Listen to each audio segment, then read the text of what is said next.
بسم اللہ الرحمن الرحیم۔ السلام علیکم ورحمۃ اللہ وبرکاتہ۔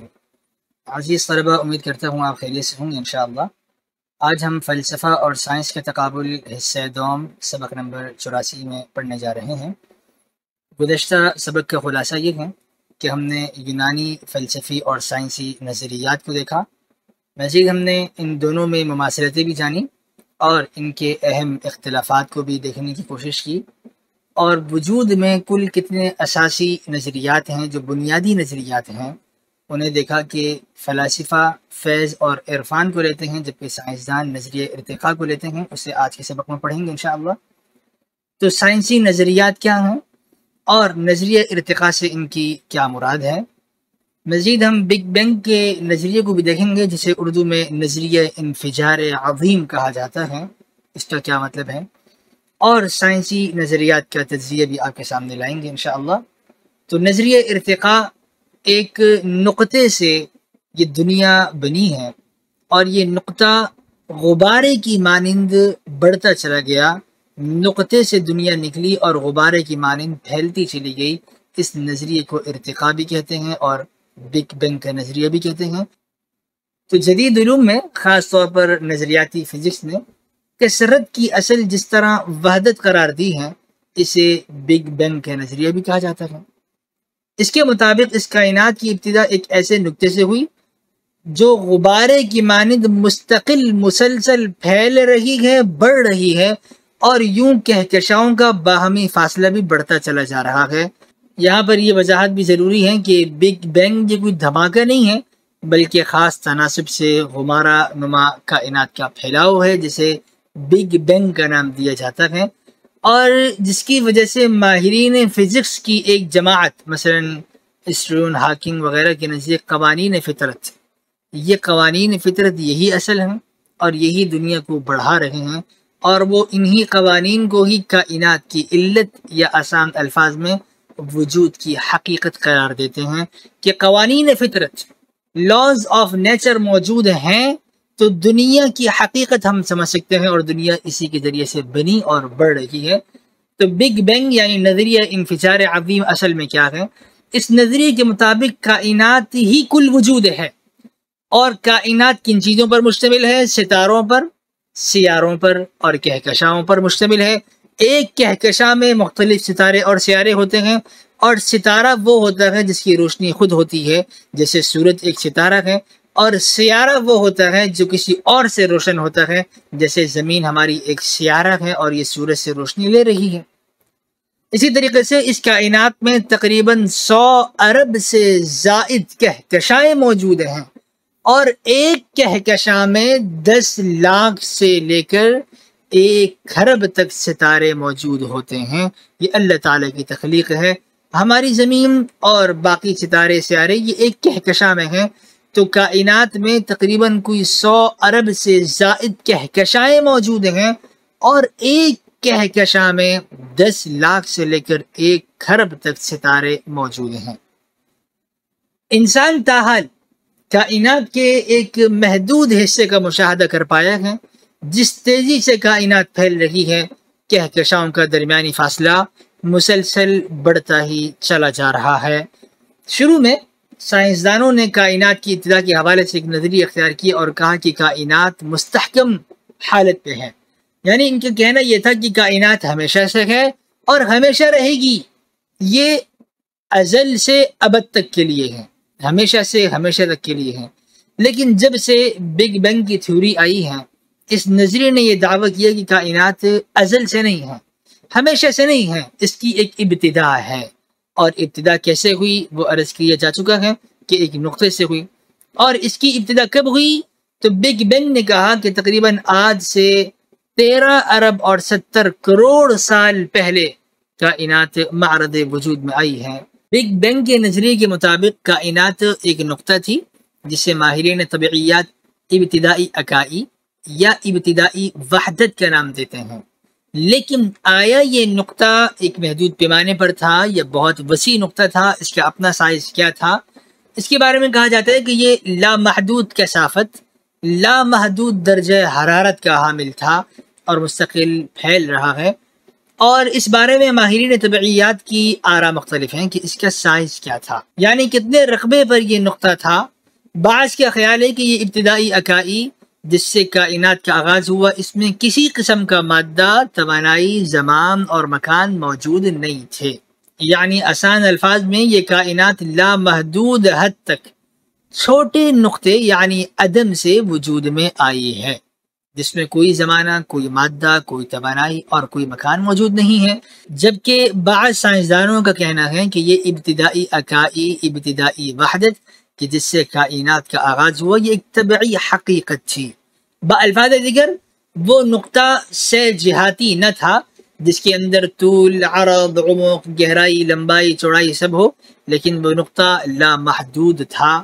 مشہور ماہر طبعیات اسٹیفن ہاکنگ کے بقول یہ کائنات ایک پلینک سائز، یعنی اس کا سائز 1 سینٹی میٹر کا 4/10 حصہ تھا، جبکہ پروفیسر ڈاکٹر پرویز ہود بھائی کا کہنا ہے کہ جب وقت کا آغاز ہوا تو اس وقت اس کائنات کا حجم کوئی ٹینس کے بال برابر تھا۔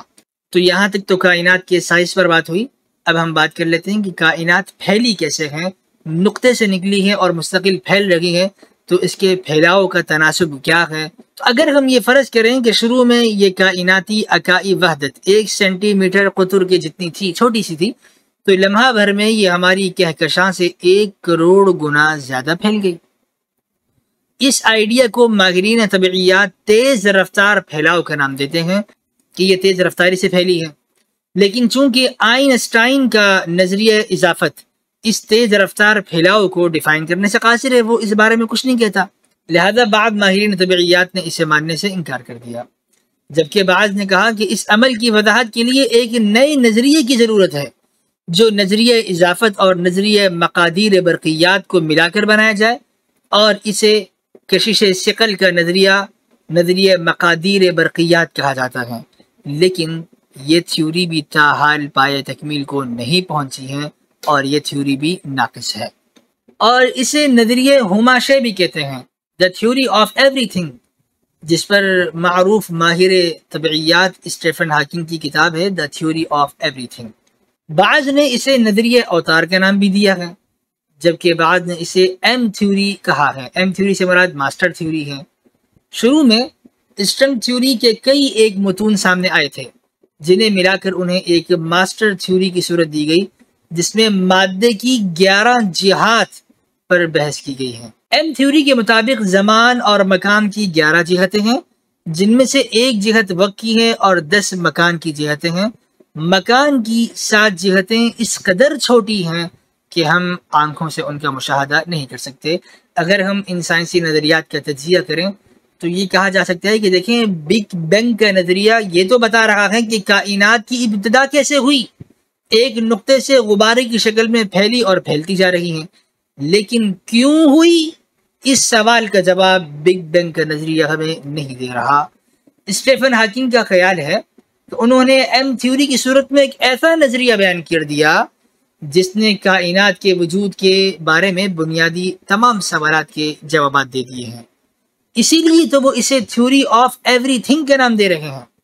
لیکن یہ تھیوری آف ایوری تھنگ بھی کیسے کا جواب دے رہی ہے، لیکن کیوں کا جواب یہ تھیوری بھی نہیں دے رہی۔ یہ بتا رہی ہے کہ کائنات کیسے وجود میں آئی ہے، کیوں آئی ہے، یہ تھیوری بھی خاموش ہے۔ تو کیوں کے بارے میں اسٹیفن ہاکنگ کا کہنا ہے کہ جب سے یہ حقیقت دریافت ہوئی کہ وقت ایک مکان کی طرح ہے، تو وقت سے یہ سوال بے معنی ہو گیا کہ بگ بینگ سے پہلے کیا تھا۔ بہت سے سوالات ہیں، بعض سوالات کے جوابات اس تھیوری نے دیے ہیں، جبکہ بعض سوالات تاحال تشنہ ہیں، اور پھر ان سائنسدانوں کا خیال ہوا کہ وہ ریاضیاتی مساوات کے ساتھ اس کائنات کی ہر شے کی تشریح کر سکتے ہیں، لیکن ہماری نظر میں یہ بھی ناقص ہے کہ ہم ایک ہی مساوات کے ساتھ ساری کائنات کی تشریح کر دیں، لیکن وہ مساوات خالق اور مخلوق کا باہمی تعلق کی مساوات ہے، نہ کہ کوئی ریاضیاتی یا طبیعیاتی مساوات۔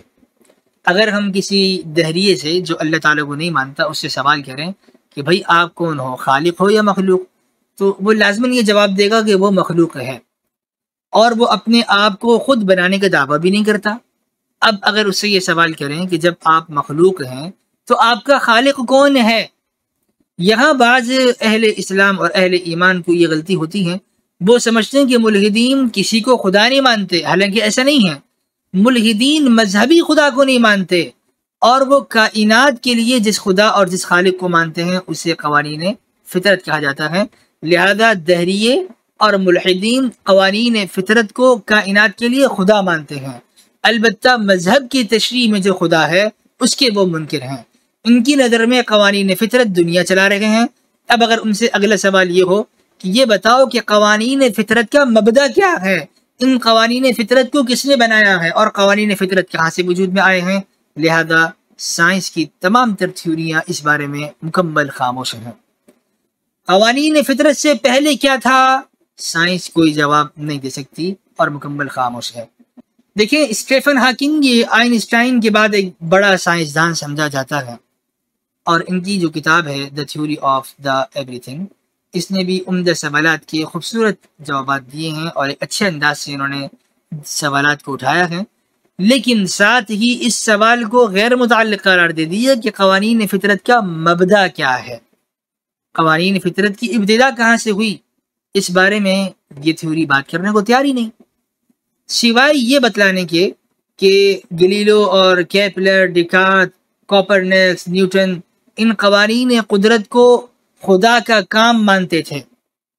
اتنے تو بتایا کہ قوانین قدرت کو یہ تمام فلاسفہ اور یہ تمام بڑے بڑے سائنسدان خدا تعالی کا کام مانتے تھے، لیکن ان قوانین فطرت سے پہلے کیا تھا اس بارے میں وہ خاموش ہیں۔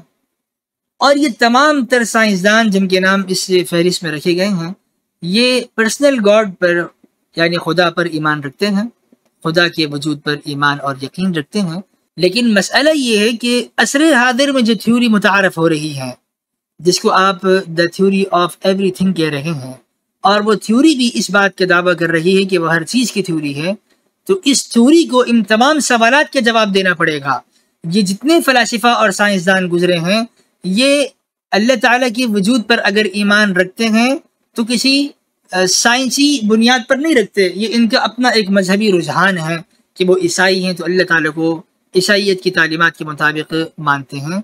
ہم یہاں سوال کر رہے ہیں کہ سائنسی تحقیقات کے مطابق ہمیں ان سوالات کے جوابات دیے جائیں، لیکن یہ سائنسی تحقیقات تاحال خاموش ہیں۔ نظریہ انفجار عظیم پر چند گزارشات آپ کے گوش گزار کرنا چاہوں گا۔ پہلی بات تو یہ ہے کہ دیکھیں، جب تک آپ کا نظریہ انفجار عظیم والا، بگ بینگ والا ان تمام بنیادی سوالات کی وضاحت نہیں کرتا، اس وقت تک یہ نامکمل ہے، ناقص ہے۔ اور بگ بینگ یہ ایک نظریہ ہی تو ہے، کوئی مشاہدہ یا تجربہ تو ہے نہیں کہ اگر اس کو ہم نہ مانیں تو ہم کہیں کہ ہم نے مشاہدہ یا تجربے کا انکار کر دیا۔ یہ ایک نظریہ ہے، اگر ہم اس نظریے کو مان لیں تو یہ ایسا ہی ہے جیسے کسی مذہبی نقطۂ نظر پر ایمان لانا۔ لہذا سائنسی نظریے پر ایمان لانا یہ کسی مذہبی نقطۂ نظر پر ایمان لانے سے کسی بھی طرح مختلف نہیں ہے۔ کیا دونوں پر ایمان لانا یہ اندھا ایمان نہیں ہوگا کہ بغیر کسی تجربے کے، بغیر کسی مشاہدے کے اس کو ہم مان لیں، جس کو ہم اندھا ایمان کہتے ہیں یا تقلید کہتے ہیں۔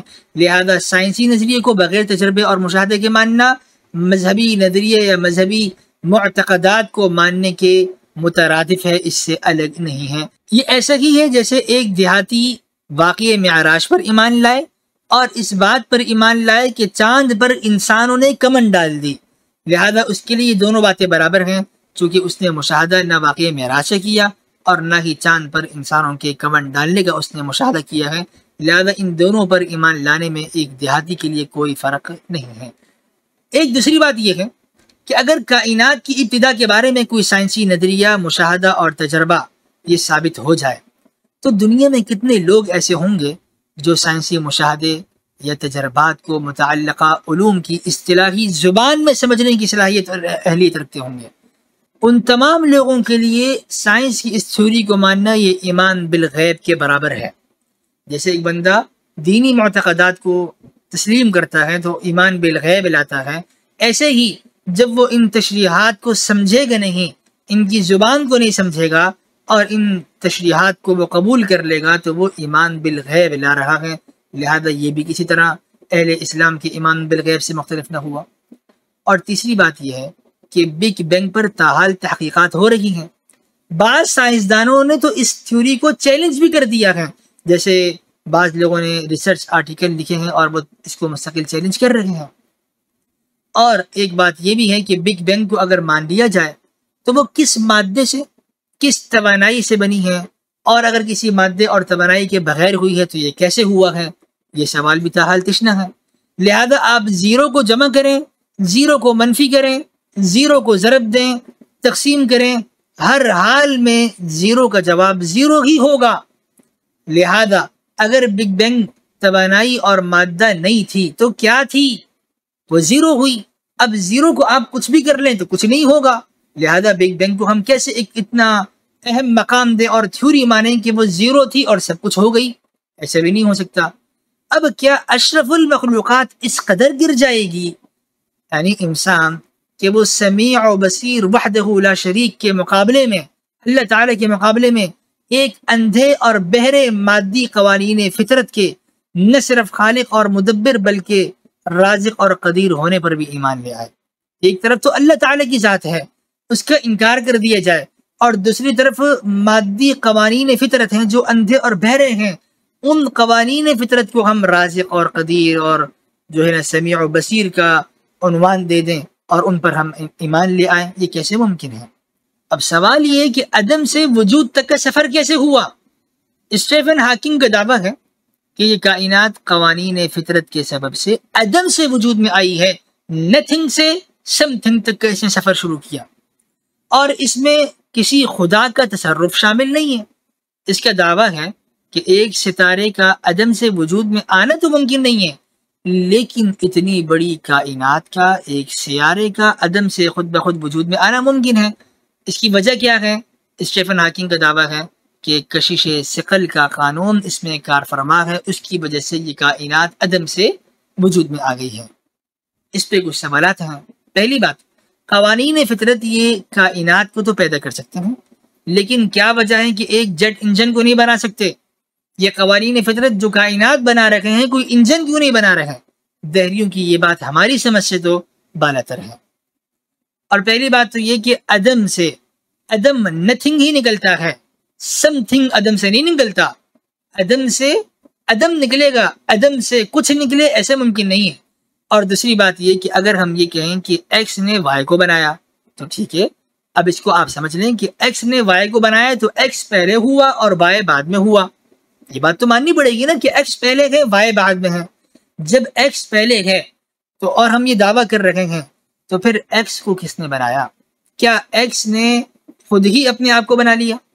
ایسا بھی نہیں ہو سکتا.